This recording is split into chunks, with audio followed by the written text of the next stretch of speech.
This is the Aftermarket Radio Network.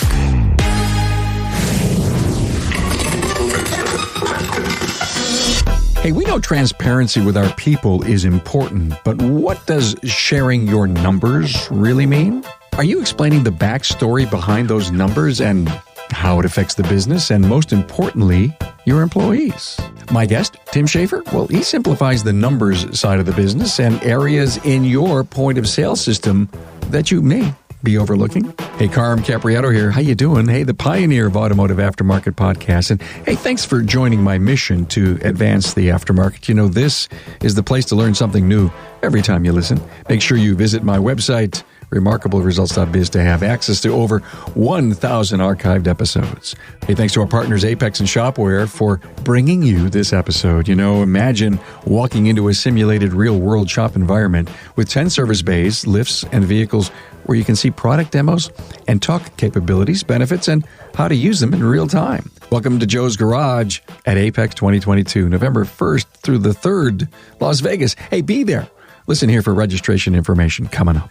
Hey, sure, you know your customers love you because they keep coming back, but you should probably capture that testimonial in writing with a 5-star rating prompted by Broadly in the Shopware app.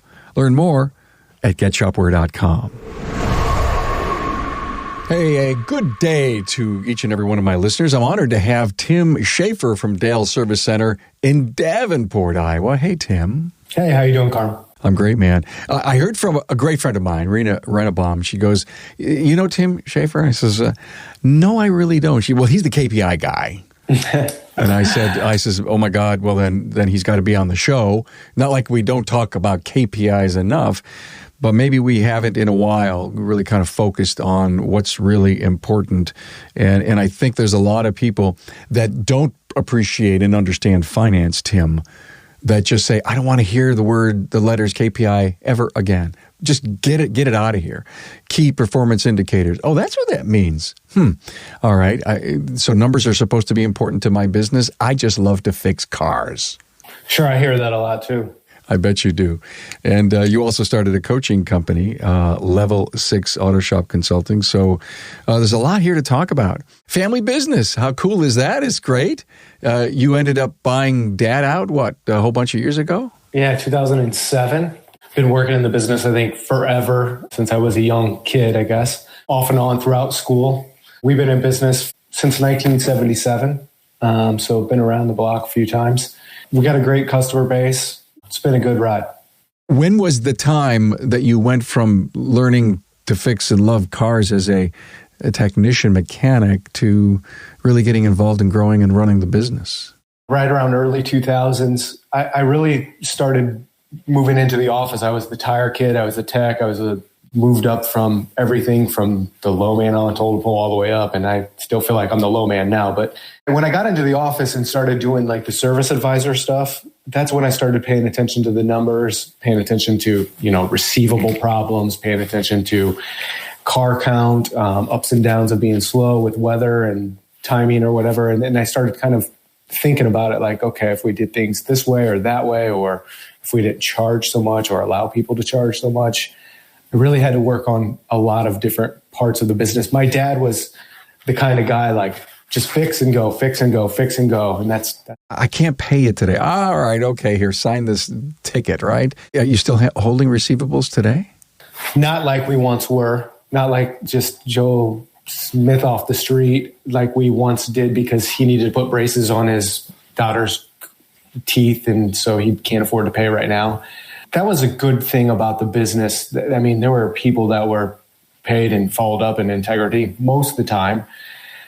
I would say sometimes we could probably do that too now, but I mean, there's so many alternatives for 0% financing and I mean, that we can take advantage of and not be the bank holder. And so long story short, kind of got off on a tangent there with the receivables and the finances. And then I just started digging into the accounting side. And I really learned that I love to plan by numbers because it just makes sense to me.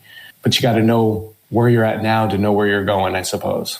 Learn where you are today, learn where you're going, but actually have some kind of number you can shoot for. I mean, that's the know where you're going, but did you know where you were going, or was it a 20 group? Was it peers? Was it networking that said, hey, Tim, you really need to shoot for your effective labor rate to be here? Yes, I got a lot of coaching from a lot of different coaching companies.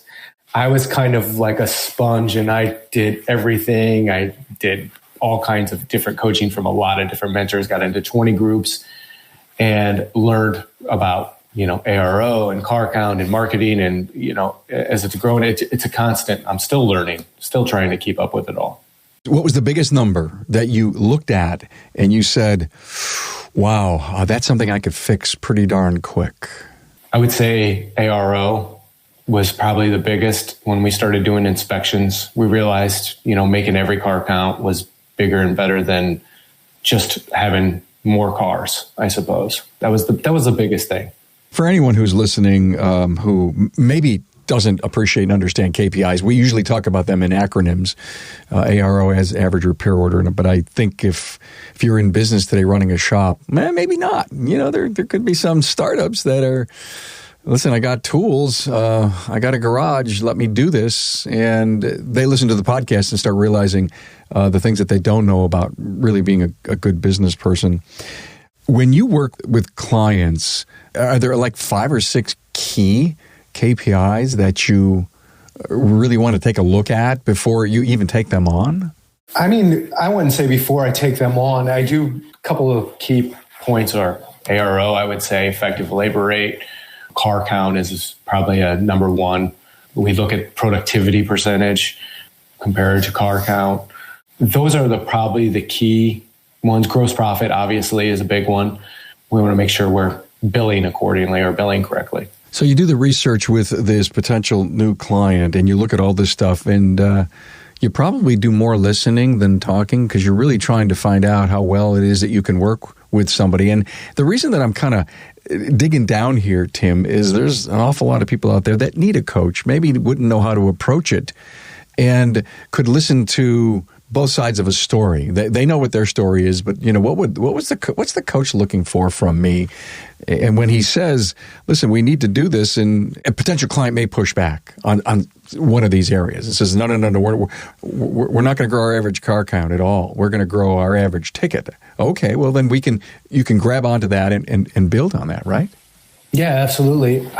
I think the biggest thing, when we start off with clients, it takes a while to get the whole story.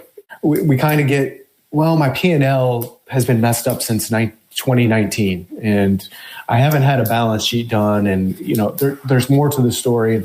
There's a lot of great shops that have that stuff dialed in.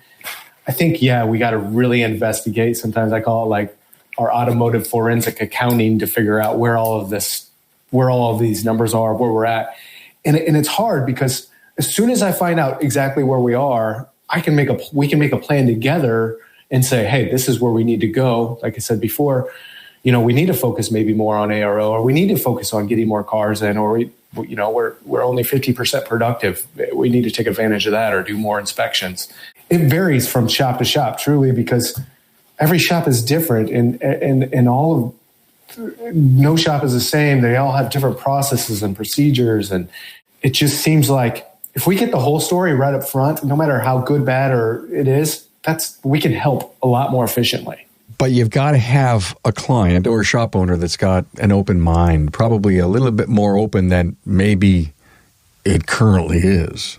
Yes, and ego. I have a big ego. I mean, I think I'm humble enough to willing to learn, but I've learned from having a big ego at one point in my life or whatever. But just be humble to want to learn and do better. And I think that's one of the best things an owner can do.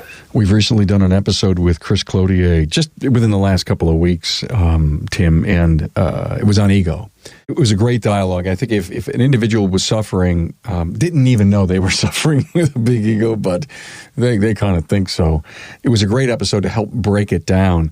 I always think of being confident as sometimes being... He's confident. No, he's got a big ego. No, he's really, really confident, but he's not touchable. He's not vulnerable. If you want to be confident, toss off some of the ego, then be a better listener. Be touchable not untouchable, because people with ego are untouchable. Try to build that confidence intelligently by becoming a better student of the industry and or of your craft. I think a lot of owners or whoever signs up for coaching, sometimes they think like, okay, we have a magic pill, or this coaching company has a magic pill to fix all the problems. And I've been through a lot of different coaching. Nobody has a magic pill. Secret sauce. We don't have a secret sauce. I tell you what, but we can keep you accountable. We can I know we can help with results. I know other coaching companies out there has helped me in the past with better results. But somebody's got to hold your feet to the fire. You got to really want to learn. You got to be willing to change. You got to be willing to accept the responsibilities of wanting to do better. And I think that's a big part of it. You can get a lot of great free information out there at the library. You know, if you're not going to make change, save your money and check out some books at the library. Accountability, to me, is the strongest part of having a coach. Okay, I hired you, Tim. I'm going to sit in the corner over here. I'm going to watch you work your magic. That coaching relationship probably should end at that moment in time. Yes. I do a lot of learning about myself, studying and trying to learn how to communicate better with others. And how I coach one shop owner is sometimes totally different from another shop owner, just because of different personalities. Sometimes, I got to push, pull, and drag this guy up the hill to get him to make a change or whatever. And sometimes this guy's jumping off the hill into the lake before I even hang on, wait, you know. So it just depends on the person and how willing they are to learn. Their communication style, their strengths as an individual, their status of how are they been working and where they currently are. Do they really know that maybe they're bleeding to death and they just can't quite see that? Yes, very true.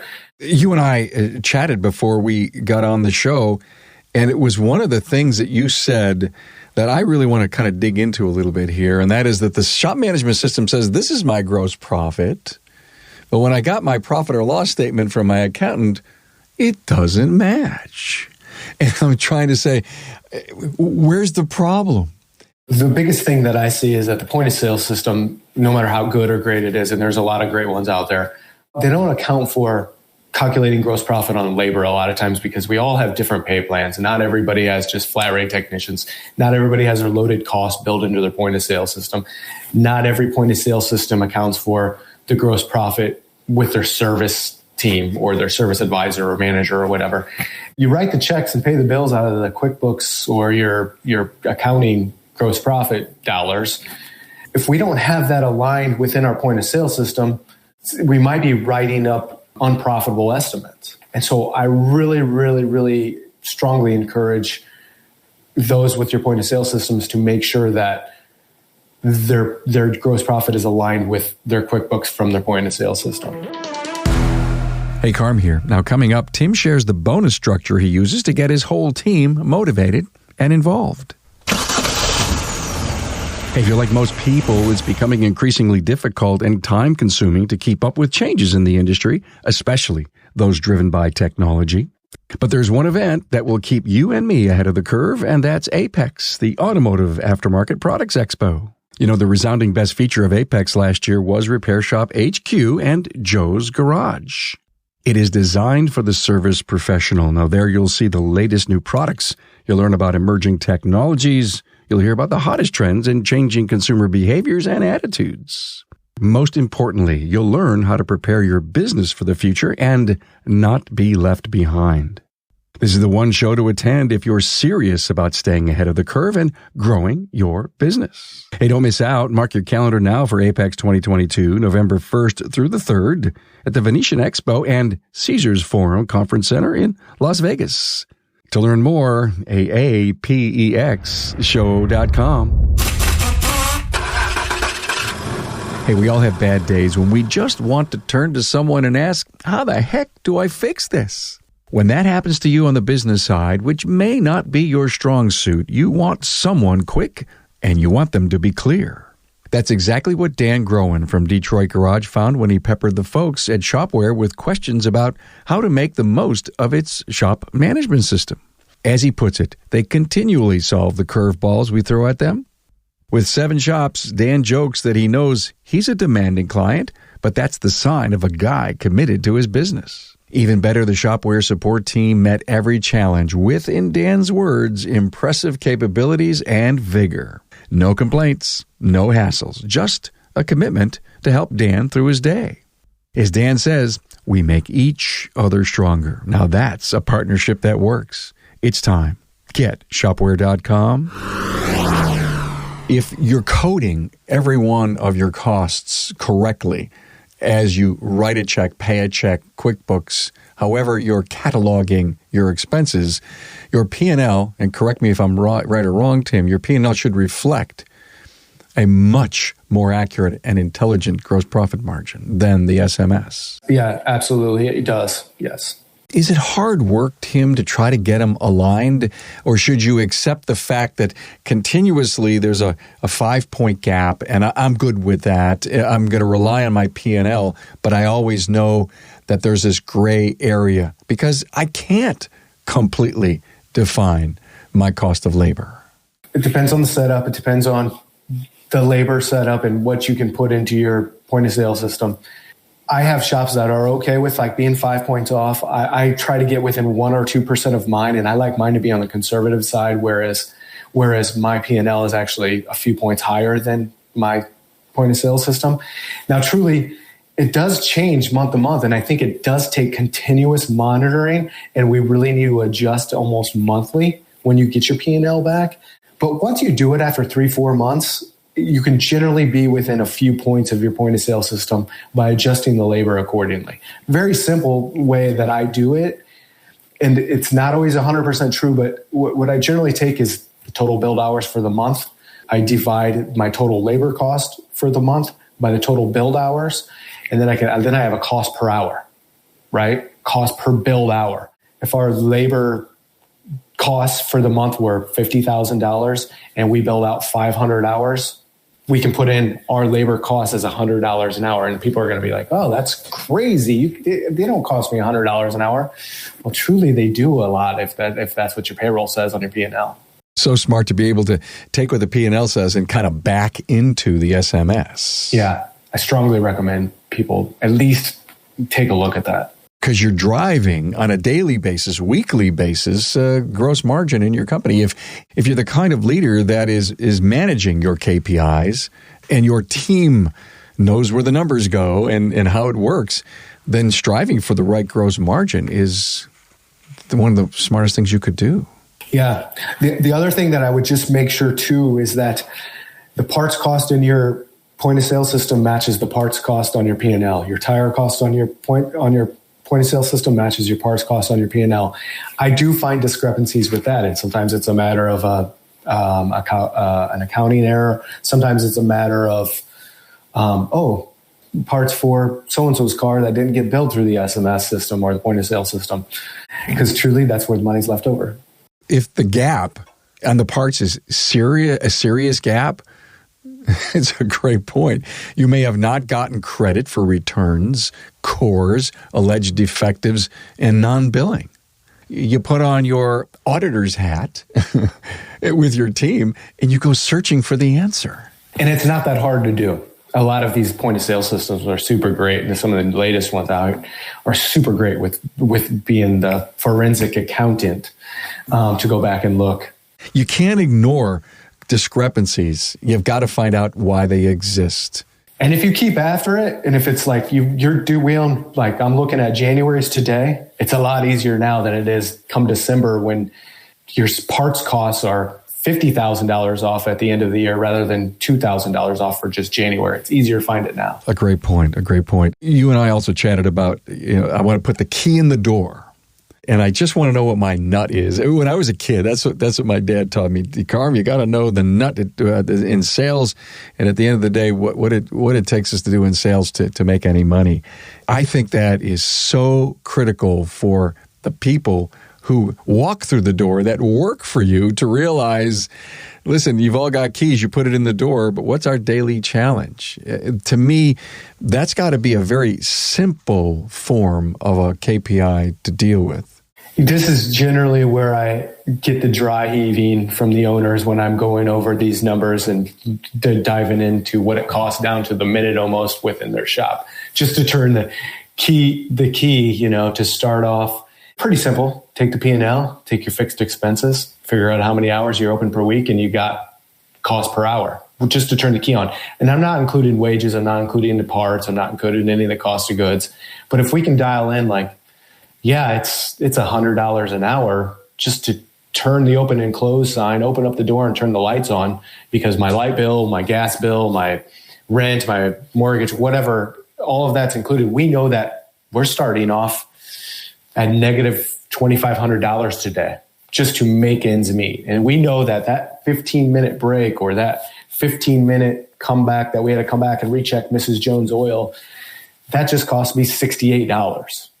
Not including paying a technician or buying an extra part or whatever. And sometimes that's what I'm saying. This is where shop owners are going, oh my God, their eyes start to cross and go, why am I in business? It's neat to be able to show a shop owner or have a shop owner buy into the math, the theory, the strategy, the logic behind this, and let them have that come to Jesus meeting and say, oh my God, we're starting out $2,500 in the hole, and then celebrate at $230 when you reached break even. But it's not a celebration because now there's no profit. It's just break even. And that's one of the things that it hit me a whole bunch of years ago, that we weren't here just to break even, in sales that should generate this kind of profit. We have to do sales to make profit. Absolutely.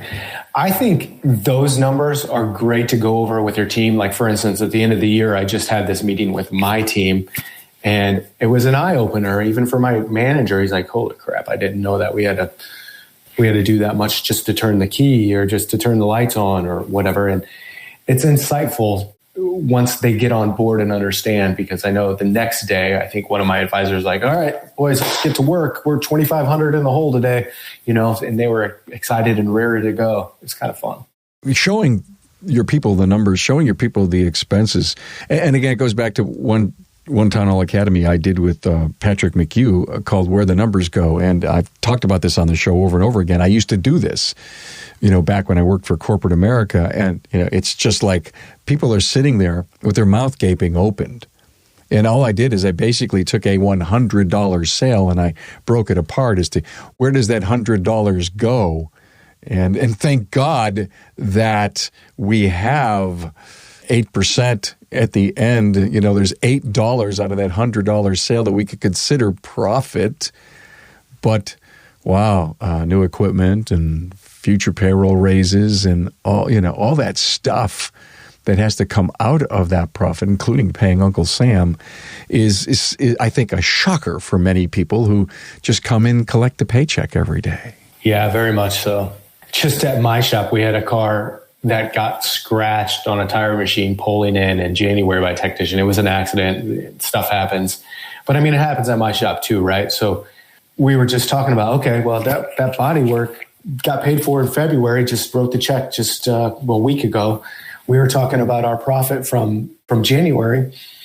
Hey, keep in mind, Tim, they're telling me, keep in mind, you still got to write that check for $3,200 for that body work. And I'm like, I know. That's in February. So February, we're now even more negative, And so I really love sharing the numbers with my team, and I think they really appreciate it. I think the transparency is good.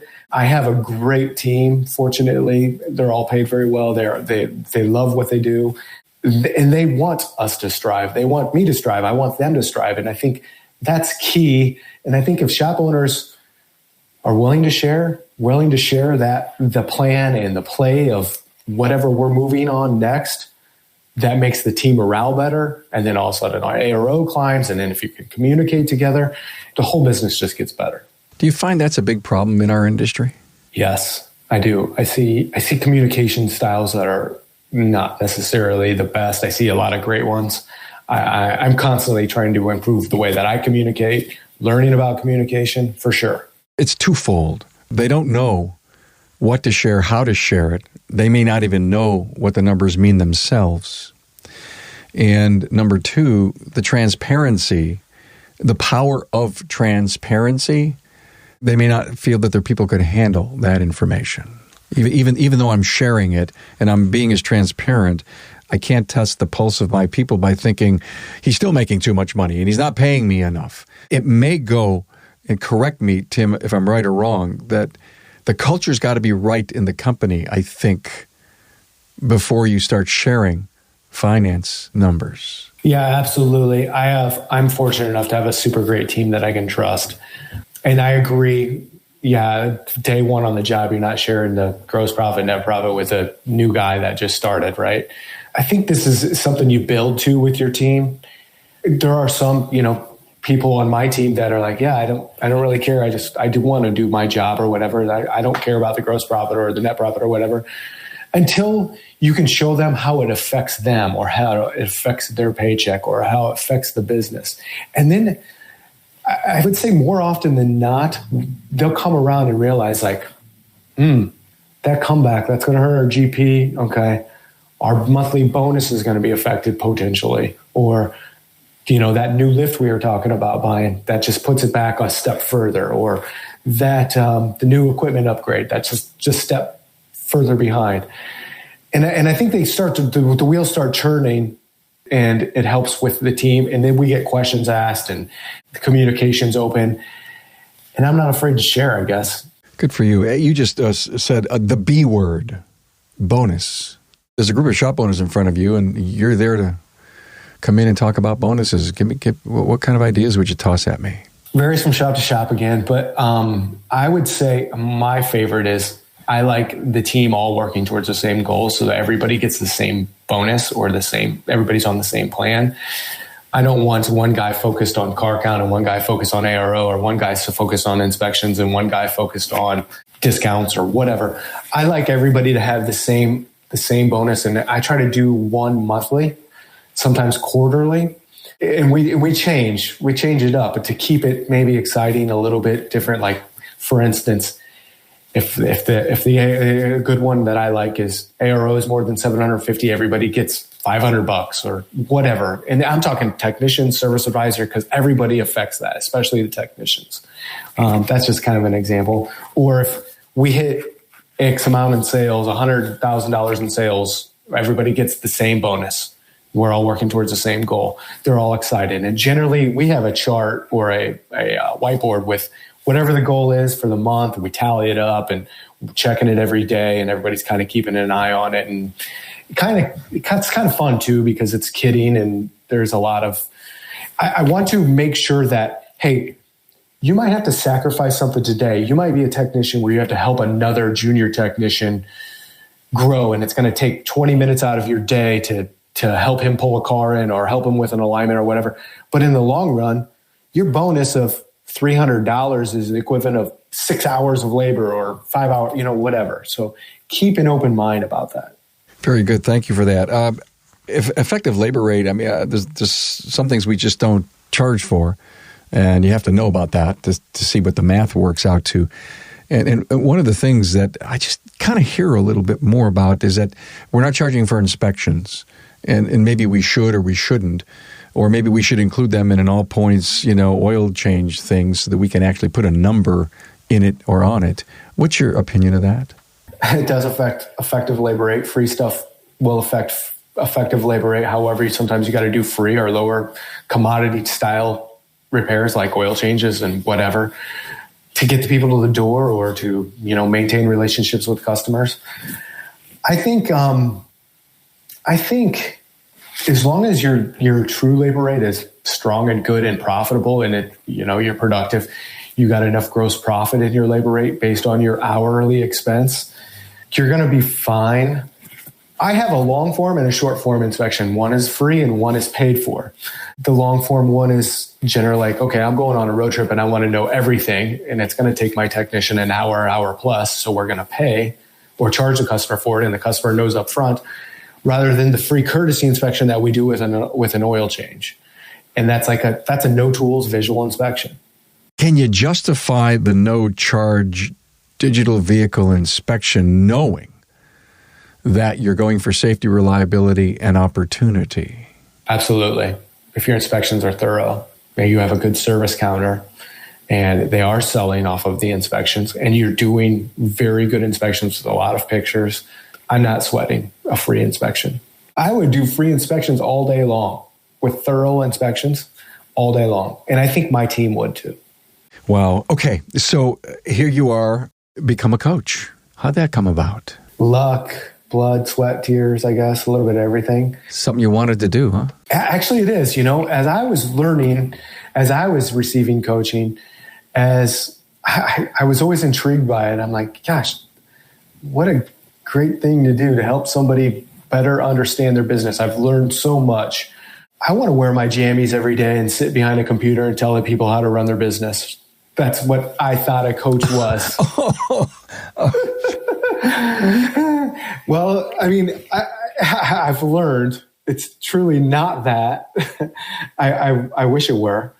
I really enjoy learning about other businesses. I love the automotive. Every time I'm driving down the road, I'm looking inside an automotive shop, like wondering, I wonder how they do that. Oh, that's a nice looking shop. Oh, the outside.